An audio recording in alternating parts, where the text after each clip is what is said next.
আসসালামু আলাইকুম।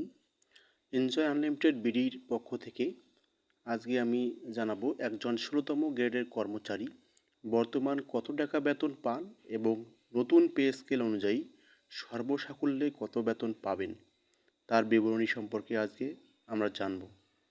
তো একজন ১৬তম গ্রেডের কর্মচারীর মূল বেতন হচ্ছে ৯,৩০০ টাকা, বাড়ি ভাড়া ৪৫%, সর্বনিম্ন ৪৮০০ টাকা, চিকিৎসা ভাতা ১৫০০ টাকা, টিফিন ভাতা ২০০ টাকা, বিশেষ সুবিধা ১৫%, ১৩৯৫ টাকা।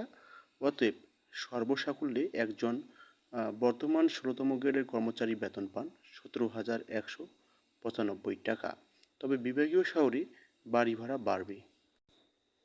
এখন আমরা জানব নবম পে স্কেল হলে নবম পে স্কেল অনুযায়ী একজন ১৬তম গ্রেডের কর্মচারীর বেতন সর্বসাকুল্যে কত হতে পারে। তো নবম পে স্কেল অনুযায়ী ১৬তম গ্রেডের একজন কর্মচারীর মূল বেতন হতে পারে ১৮,৬০০, বাড়ি ভাড়া ৪৫%, ৮,৩৭৭, চিকিৎসা ভাতা ২,০০০, যাতায়াত ভাতা ৫০০, সর্বসাকুল্যে ২৯,৪৭০ টাকা। নবম পে স্কেল অনুযায়ী একজন ১৬তম গ্রেডের কর্মচারীর বেতন ভাতা ২৯,৪৭০ টাকা হবে।